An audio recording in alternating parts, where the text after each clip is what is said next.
নমস্কার বন্ধুরা, welcome to মানিটিজ Bangla. মানিটিজ বাংলায় আপনাদেরকে অনেক অনেক বেশি স্বাগত। আমরা এই চ্যানেলে আগে টেকনিক্যাল অ্যানালাইসিস নিয়ে একটা অলরেডি কিন্তু একটা পর্ব করে রেখেছি বা কোর্স করে রেখেছি, যেটা আপনারা ফলো করলে নরমালি টেকনিক্যাল অ্যানালাইসিস ভালোভাবে শিখে যেতে পারবেন বা বুঝতে পারবেন। আমাদের চ্যানেলে প্লে লিস্টে চলে যাবেন, সেখানে প্লে লিস্টে গেলে ওখানে গেলে দেখতে পাবেন। এখানে এই প্লে লিস্ট খুলবেন, প্লে লিস্ট খুললে এখানে পেয়ে যাবেন শেয়ার বাজার সহজ পাঠ নামে প্লে লিস্টটা। এই প্লে লিস্টটা যদি আপনারা কেউ ফলো করতে পারেন, তাহলে আপনারা মোটামুটি টেকনিক্যাল অ্যানালাইসিসে অনেকটাই মানে বেসিক্যালি টেকনিক্যাল অ্যানালাইসিসটা অনেকটাই বুঝতে পেরে যাবেন, এবং টেকনিক্যাল অ্যানালাইসিস কোনো স্টকে কীভাবে করতে হয় সেটা অনায়াসেই বুঝতে পারবেন। তো আমরা আমাদের এই চ্যানেলের মাধ্যমে আরেকটা নতুন সিরিজ আরম্ভ করতে চলেছি, সেটা হচ্ছে ফান্ডামেন্টাল অ্যানালাইসিস।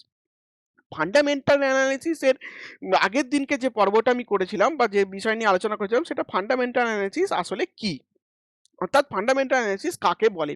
আজকে যে বিষয়টাকে নিয়ে আমরা আলোচনা করব, সেটা হচ্ছে ফান্ডামেন্টাল অ্যানালিসিস কতটা কার্যকর, অর্থাৎ ফান্ডামেন্টাল অ্যানালিসিস কতটা কাজ করে। দেখুন, আপনাদের এই ভিডিওটা দেখার জন্যে আপনাদের তো কোনো পয়সা খরচা করতে হচ্ছে না, কিন্তু সময় তো অতি অবশ্যই নষ্ট করতে হচ্ছে বা সময় অতি অবশ্যই ব্যবহার করতে হচ্ছে।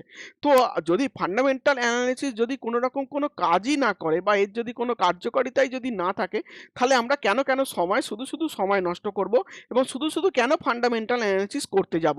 তাই আজকে আমরা এই বিষয়টা বুঝবো যে ফান্ডামেন্টাল অ্যানালিসিস সত্যি কি কার্যকর, মানে অ্যাকচুয়ালি ফান্ডামেন্টাল অ্যানালিসিস দেখলে কি কোনো কোম্পানির সম্বন্ধে আমরা কোনো নলেজ আনতে পারি বা দেখতে পারি, সেই বিষয়টাকে নিয়ে আজকে আপনাদের সঙ্গে আমি আলোচনা করব। তো আসুন বন্ধুরা, আজকে আমরা মেন স্ক্রিনেতে চলে যাই। মেন স্ক্রিনেতে যাওয়ার আগে একটা জিনিস মাথায় আপনারা রাখবেন, আমরা যারা ভারতীয়রা নরমালি আমাদের একটা টেন্ডেন্সি থাকে, সেটা হচ্ছে সেভিংস। আমরা প্রথম থেকেই মানে বলতে গেলে আমাদের মানে রক্তে ঢুকে আছে, ডিএনএতে ঢুকে গেছে সেভিং। আমাদের হাতে যদি 100 টাকা ক্যাশ থাকে, সেই 100 টাকা থেকে আমরা চেষ্টা করি 80 টাকা খরচা করার আর 20 টাকা সেভ করার, তাই তো? সবসময় দেখবেন আমরা একটু মানে নরমালি কিছু পয়সা সরিয়ে রাখার, পকেটে খুচরো পয়সা থাকলে কোথাও সরিয়ে রাখি। মা বোনেরা দেখবেন পয়সা টয়সা থাকলে তার চালের ডাবে ফালের দামে কোথাও একটা কিছু সরিয়ে রাখে। নরমালি আমরা বোকা ভাঁড়ের কনসেপ্ট আমাদের মধ্যে অনেক দিন ধরে আছে।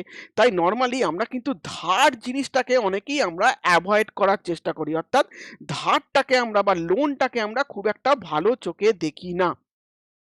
কেন দেখি না? কারণ আমাদের মধ্যে এই জিনিসটাই আছে। আমরা বিদেশের মতো নয় যে ধারের টাকায় মানে ঘি খেয়ে সারা বছর ধরে সেই ঘিয়ের টাকা শোধ করব, সেটা কিন্তু আমাদের মধ্যে টেনডেন্সি থাকে না। এবং এরকম টেনডেন্সি আমাদের কোম্পানিগুলোর মধ্যেও দেখতে পাওয়া যায়। এবং যে সকল কোম্পানিগুলো এরকম ধার থেকে দূরে থাকে বা ধারের জায়গা থেকে দূরে থাকে, সেই সব কোম্পানিগুলো অনেকটাই ভালো হয়। নরমালি আমাদের ভারতীয় মার্কেটে একটা বড় মানে মার্কেট ক্যাপ বহন করে, সেটা হচ্ছে আইটিসি, এবং আইটিসি স্টকটা চেনে না এমন কেউ নেই। আইটিসি স্টকের যদি আমরা ব্যালেন্স শিট দেখি, এই আইটিসি স্টকটা যদি আমরা একবারটি দেখি, দেখুন আইটিসি স্টকটা যদি আমরা ব্যালেন্স শিটটা দেখি, ব্যালেন্স শিটটা দেখলে দেখতে পাবো এই কোম্পানিটার রিজার্ভ, কোম্পানির রিজার্ভের দিকে যদি আমরা লক্ষ্য করি, কোম্পানির রিজার্ভ টু বি কন্টিনিউ বাড়ছে এবং বাড়তে একটা ভালো জায়গায় এসে দাঁড়িয়েছে, অর্থাৎ এদের পকেটে ভালো মতো টাকা মানে ক্যাশ পড়ে আছে। প্রায় 64,384 কোটি টাকা ক্যাশ এদের হাতে পড়ে আছে। আর এদের বরোয়িং দেখুন মাত্র 253 কোটি টাকা। তাহলে বুঝতে পারছেন মানে কি পরিমাণ এদের মানে এরা কত বড় কোম্পানি এবং এদের কতটা ওয়েট আছে মার্কেটে। মানে এরা সবসময় ক্যাশ বহন করে, অর্থাৎ এরকম কোনো কোম্পানির কোনো রকম বিপদ আসতা মানে বিপদ এলে এরা যে কোনো প্রকারে এখান থেকে বেঁচে যেতে পারে। তাই এরা ক্যাশটাকে এত সুন্দর এরা কিন্তু টু বি কন্টিনিউ বহন করে রেখেছে। তাহলে বোঝা যাচ্ছে একটা ভালো কোম্পানি কি করে আমরা ফান্ডামেন্টাল দেখলে বা ফান্ডামেন্টালি জিনিস দেখতে পেলে একটু জিনিস যদি আমরা লক্ষ্য করি, তাহলে বুঝতে পারবো যে কোন কোম্পানি ভালো কি খারাপ, কোন কোম্পানি অ্যাকচুয়ালি কতটা তার স্টেবিলিটি থাকে, তাই তো? তো এর এই যে বরোইং মানে আমরা শুনুন, আমরা নরমালি টাকা কেন ছড়াই বা আমরা টাকা কেন জমানোর দিকে যাই, কারণ যাতে আমাদের বিপদে আপদে সাহায্য পাই বা বিপদে আপদে আমাদের টাকাটাকে আমাদের বাঁচাতে পারে। কারণ বিপদে বাঁচানোর একমাত্র পথই হচ্ছে টাকা। তাই টাকাকে সেভিংস করতে সবাই চায়। তাই টাকা সেভিংস করাটাও কোম্পানির মধ্যেও এটা দেখতে হবে আমাদেরকে। অর্থাৎ যে কোম্পানি যত বেশি তার মধ্যে রিজার্ভ করে রাখছে, অর্থাৎ রিজার্ভ যে কোম্পানি তার যত বেশি বাড়াচ্ছে, সবসময় জানবো আমরা সেই কোম্পানি তত ভালো। রিজার্ভ কতটা বাড়াচ্ছে তার বরোইং এর তুলনায়, অর্থাৎ একটা জিনিস আমাদের লক্ষ্য রাখতে হবে, তার রিজার্ভ আর বরোইং যেন কোনোভাবেই তার রিজার্ভের তুলনায় বেশি কোনোভাবেই যেন না হয়। সব থেকে ভালো হয় যদি কোম্পানির বরোয়িং তার রিজার্ভের তুলনায় 50% এর ওপরে যেন না যায়। আমি একটা ছোট্ট কথার উদাহরণ দিয়ে বলছি, মানে নর্মালি যেটা আপনারা বুঝতে পারবেন, যদি কোম্পানির পকেটে 1000 টাকা থাকে, তাহলে কোম্পানির বরোয়িং যেন 500 টাকার বেশি না হয়। ওর চেয়ে কম হলে তো খুবই ভালো, কিন্তু 500 টাকার থেকে যদি বেশি হয়ে যায় তাহলে 50% এর বেশি হয়ে যাচ্ছে। নর্মালি আমরা ভালো কোম্পানিকে কিন্তু এইভাবে অ্যাকুমুলেট করতে পারি বা চিনতে পারি যে কোন কোম্পানি কত ভালো। যে কোম্পানির রিজার্ভ যত ভালো থাকবে সেই কোম্পানিকে আমরা বুঝবো যে তার স্টেবিলিটি অনেক বেশি থাকবে, অর্থাৎ মার্কেটে সেসব কোম্পানি অনেক দিন টিকে থাকতে পারবে।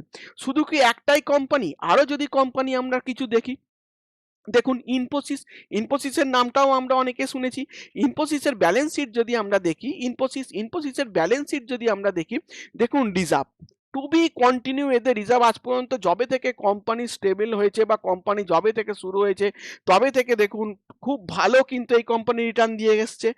কোম্পানি অলরেডি ইনফোসিস একটা মাল্টি ব্যাগার কোম্পানি। এই মাল্টি ব্যাগার কেন হয়েছে দেখুন, এদের দেখলেই বুঝতে পারবেন। রিজার্ভ টু বি কন্টিনিউ, বছরের পর বছর কিন্তু এদের রিজার্ভ দেখুন টু বি কন্টিনিউ বেড়ে গেছে।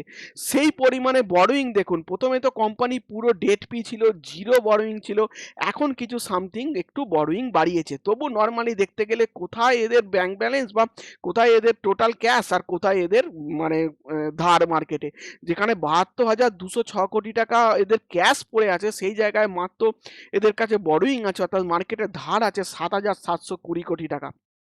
তাহলে বুঝতে পারছেন একটা ভালো কোম্পানি কি করে চিনতে পারা যায় বা বুঝতে পারা যায়। তাহলে ভালো কোম্পানি তো আমরা এইভাবে চিনে গেলাম যে বরোয়িং দেখে বা তার রিজার্ভ দেখে আমরা বুঝতে পেরে পেরে গেলাম ভালো কোম্পানি কোন জিনিস। মানে একটা ছোট কোম্পানির মধ্যেও যদি আপনাকে দেখাই, ফিনোস কেবিলের যদি ব্যালেন্স শিট দেখেন, দেখুন রিজার্ভ টু বি কন্টিনিউ, দেখতে পাচ্ছেন বছরের পর বছর আস্তে আস্তে আস্তে আস্তে তাদের রিজার্ভ কেমন ভাবে বাড়ছে। সেই তুলনায় বরোয়িং দেখুন ওরা সেই পরিমাণ কিচ্ছু বাড়ায়নি। তাই বুঝতে পারছেন একটা কোম্পানি কতদিন স্টেবল করতে পারে বা কত টাইম ধরে স্টেবল করতে পারে, সেটা কিন্তু তার অতি অবশ্যই ক্যাশ রিজার্ভ এবং বরোয়িং এর উপর অনেকটাই নির্ভর করে। তাই ফার্স্ট অফ অল প্রথমে আমরা কি শিখলাম, যে কোনো কোম্পানির রিজার্ভ এবং বরোয়িং আমরা অতি অবশ্যই দেখব। এটা দেখার জন্য আমরা স্কিনারের সাহায্য নিচ্ছি। স্কিনার.in, আপনারা টিকার.inও গিয়েও দেখতে পারেন, আপনারা ন্যাশনাল আমাদের এনএসসির ওয়েবসাইট, বিএসসির ওয়েবসাইট, মানি কন্ট্রোল, যেখান থেকে হোক গিয়ে আপনারা দেখতে পারেন। তাহলে রিজার্ভ আর বরোয়িং কেসটা বুঝতে পারলেন। আচ্ছা, এখানে একটা কোশ্চেন আসতে পারে, ভালো কোম্পানি তো বরোয়িং করছে, তাহলে কি খারাপ কোম্পানিরা বরোয়িং মানে রিজার্ভ করছে না? খারাপ কোম্পানির কি বরোয়িং অনেক বেশি? তাহলে দেখা যাক। দেখুন রিসেন্ট ঘটে যাওয়া আদানি গ্রুপের একটা স্টক আদানি গ্রিন, যদি আদানি গ্রিনের রিজার্ভ দেখি আমি, দেখুন 3,751 কোটি টাকা, অর্থাৎ এদের পকেটে আছে 3,751 কোটি টাকা, আর মার্কেটে ধার আছে কত? 52,041 কোটি টাকা। মানে বুঝতে পারছেন যত না পকেটে ধার মানে পকেটে পয়সা আছে তার চেয়ে কত গুণ বেশি এদের মার্কেটে ধার আছে। তাহলে এসব কোম্পানির মধ্যে কেন প্রবলেম আসবে না? যারা একটু কোম্পানি পড়তে জানে, যদি আপনারা একটু ফান্ডামেন্টাল অ্যানালিসিস জেনে রাখতেন বা জানতেন বা বুঝে রাখতে পারেন, তারা তাহলে প্রথম থেকেই প্রায় 2017 থেকে যদি কোম্পানিটাকে কেউ কেউ ফলো করে, সেখান থেকেই সে দেখতে পাবে তার রিজার্ভ মাইনাস থেকে হালকা হালকা মানে একটুখানি বাড়লেও তার বরোয়িং কিন্তু টু বি কন্টিনিউ বেড়ে গেছে। তো এখান থেকেই সে অনায়াসে সাবধান হয়ে যেতে পারতো যে না, এই কোম্পানি থেকে, যে কোম্পানি যতই ছুটুক বা যতই রিটার্ন দিক, এইসব কোম্পানি এত পরিমাণ ছুটে গেছে, তার মানে এরকম কোম্পানি থেকে আমার একবার বেরিয়ে যাওয়া উচিত। সে অলরেডি সেফ সাইড গেম খেলে নিয়ে চলে যেত। সেই হলো নয়, দেখুন জেট এয়ারওয়েজ ব্যাংক কারেক্ট হতে চলেছে বা ব্যাংক কারেক্টের আওতায় চলে এসেছিল, কারণ কি? রিজার্ভ দেখুন মাইনাস, বরোয়িং দেখুন কোন জায়গায়, রিজার্ভ পকেটে একটাও ঠান গোপাল একটা পয়সা নেই, সেই তুলনায় কিন্তু টু বি কন্টিনিউ কোম্পানির বরোয়িং বেড়ে গেছে বা টু বি কন্টিনিউ কোম্পানির বরোয়িং তার বাড়িয়ে চলেছে। সুজলন এনার্জি রিজার্ভ কিচ্ছু নেই, টান গোপাল পকেটে মাইনাস, সেই তুলনায় বরোয়িং দেখুন টু বি কন্টিনিউ বাড়িয়ে চলেছে। তাহলে বলুন এইসব কোম্পানিগুলো থেকে আমরা দূরে থাকবো কিনা? এইসব কোম্পানিকে আমরা বাই করতে যাব বা এইসব কোম্পানিতে যেই যতই বলুক আমরা কেন সেই জায়গায় এন্ট্রি নেব বা কেন আমরা ঢুকতে যাব? তাহলে নর্মালি আজকে বুঝতে পারলেন যে ধার থেকে আমরা কেন দূরে থাকি। আমাদের ভারতীয় সংস্কৃতিতেই মানে আছে, আমাদের রক্তে রক্তে আছে, ডিএনএতে আছে যে আমরা ধারটাকে অনেকটাই অ্যাভয়েড করার চেষ্টা করি। কারণ একটা কথা মাথায় রাখবেন, এখনো পর্যন্ত যেসব কোম্পানি ব্যাংকারেপ্ট হয়েছে, অর্থাৎ শুধু কোম্পানি কেন মানুষও যারা লাইফে মানে শেষ হয়ে গেছে বা তাদের মেন কারণ হচ্ছে কিন্তু ধার অর্থাৎ লোন। যদি আপনার নিজের আয়ের তুলনায় যদি ব্যয় বেশি হয়ে যায় এবং লোন যদি অতিরিক্ত পরিমাণে বেড়ে যায় তাহলে কিন্তু আপনাকে কেউ টেকাতে পারবে না। কোম্পানি হলেও না আর মানুষ হলেও না। তাই সবসময় কোম্পানির ক্ষেত্রে অত্যন্ত একদম দেখবেন তার রিজার্ভ যেন বাড়ে আর বরোইং যেন কমে। এই দুটো দেখলে সবসময় মাথায় রাখবেন সেই কোম্পানি তত ভালো। অর্থাৎ যে কোম্পানির রিজার্ভ যত বেশি বাড়বে আর বরোইং তার যত কমবে সেই কোম্পানি তার মানে তত ভালো। আশা করছি আপনাদেরকে বোঝাতে পেরেছি এবং আপনারা চোখের সামনে প্রমাণ পেলেন যে সত্যি ফান্ডামেন্টাল অ্যানালিসিস কাজ করে কিনা। কেন ভালো কোম্পানিদের দেখুন রিজার্ভ আর বরোইং ঠিকঠাক মতো মানে মেনটেনেন্স হচ্ছে। বুঝতে পারলেন? তার মানে এ থেকে কি আমরা কনক্লুশনে আসতে পারলাম যে না সত্যি ফান্ডামেন্টাল অ্যানালিসিস কার্যকর। তাহলে এখান থেকে আমরা আরো ফান্ডামেন্টাল অ্যানালিসিস আরো নতুন, নতুন জিনিস শিখবো, নতুন, নতুন মানে অধ্যায়গুলো পড়বো এবং কিছু, কিছু জিনিসের মানে মানেগুলো বুঝবো। তাহলে যারা নতুন দেখছেন আমার চ্যানেলটা তারা অতি অবশ্যই চ্যানেলটা সাবস্ক্রাইব করে ফেলুন, একটা লাইক দিয়ে রাখুন, ওকে? আর বেল আইকনটা প্রেস করে রাখুন যাতে আমি ভিডিও আপলোড করলেই সঙ্গে, সঙ্গে আমাদের কাছে নোটিফিকেশন চলে যায়। তো আজকের জন্য এখানে রাখি। সবাই সাবধানে থাকবেন, ভালো থাকবেন। দেখা হবে আবার পরবর্তী আরেকটি ভিডিওতে।